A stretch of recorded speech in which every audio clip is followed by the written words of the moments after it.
নমস্কার বন্ধুরা, তো তোমরা সবাই কেমন আছো? আশা করি সবাই খুব খুব ভালো আছো। তো দেখো, আজকে আমি বানাবো হচ্ছে কি যে চিকেন কষা। তো যার জন্যে এখানে আমি সর্ষের তেল নিয়েছি। সর্ষের তেলের মধ্যে পেঁয়াজ দিয়ে দিয়েছি, তার মধ্যে একটু জিরে ফোড়ন দিয়েছি, তেজপাতা দিয়েছি। আর এদিকে আমি মাংসটাকে দেখেছো নুন, হলুদ আর একটু লঙ্কার গুঁড়ো সর্ষের তেল দিয়ে ম্যারিনেশন করে দিয়েছি। এদিকে আমি এটা মশলা করে নিয়েছিলাম, পেঁয়াজ, আদা, রসুনের মধ্যে জিরের গুঁড়ো, ধনের গুঁড়ো সব কিছু দিয়ে দিয়েছি। তারপরে এইবারে আমরা পেঁয়াজটা যে আমার একটু ভাজা ভাজা হয়ে এসছে, ওর মধ্যে আমি টমেটো দিয়ে দিয়েছি। তার মধ্যে একটু নুন দিয়ে দিয়েছি, একটু টমেটোটা তাতেই সিদ্ধ হয়।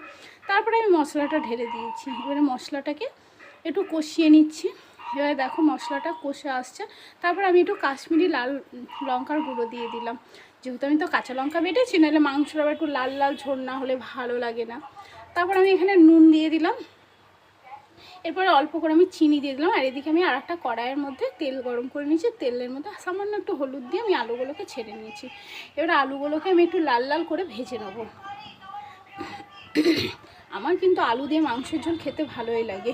এদিকে দেখেছো আমার মশলাটাও প্রায় কষানো হয়ে গেছে। কি সুন্দর কালারটা এসেছে দেখেছো? শুধু দেখো তোমরা, ব্যাস লাল লাল একদম কষা কষা মাংস করব। ভালো লাগে কষা মাংস, কিন্তু আমি আজকে কষা করছি না, আমি আজকে একটু ঝোল করব।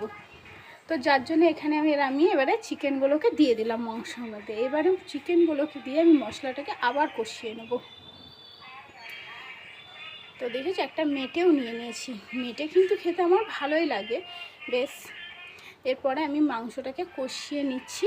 এবং মাংসটা আমার মেয়েও কিন্তু একটু চিকেন কষা ভালো লাগে। এরপর আমার মাংসটা যে একটু কষানো হয়ে গেছে, আমি আলুগুলো দিয়ে দিয়েছি। আলুগুলো দিয়ে আবারও আমি কষিয়ে নেব। এবারে দেখো মাংস থেকে আমার তেল ছেড়ে দিয়েছে, কি সুন্দর হয়েছে, কালারটা জাস্ট অসাম। দেখেছো? দেখো কি সুন্দর হয়েছে। এরপরে আমি একটু জল নিয়ে নেবো। ওদিকে আমি একটু জল গরমও বসিয়ে দিয়েছি। এবারে এই দেখো এই গরম জলটা আমি চিকেনের মধ্যে ঢেলে দিলাম। এবারে যেহেতু আমি একটু ঝোল করব, সেই জন্যে একটু জলটা আমি এক ঘটির মধ্যে, এদিকে এক পিস মাংস আমি তুলে রেখেছিলাম, যেটা মেয়েকে দিয়েছি। আমার মেয়ে তো চিকেন কষা খেতে খুব ভালোবাসে। তো মেয়ে তো বলছে মা দারুণ হয়েছে। তো দেখো মেয়ে আমাকেও একটু খাইয়ে দিচ্ছে, বলছে মা তুমি একটু খেয়ে দেখো তোমার চিকেন কষাটা কেমন হয়েছে। তা এদিকে আমার দেখো চিকেনের ঝোলটা রেডি হয়ে গেছে। আমার কিন্তু এরকম টেলটেলে চিকেনের ঝোল খেতে ভালোই লাগে। কার কার ভালো লাগে অবশ্যই কমেন্ট করে জানিও। তো কেমন লেগেছে আমার চিকেনটা, কেমন হয়েছে প্লিজ অবশ্যই সবাই আমাকে কমেন্ট করে জানিও।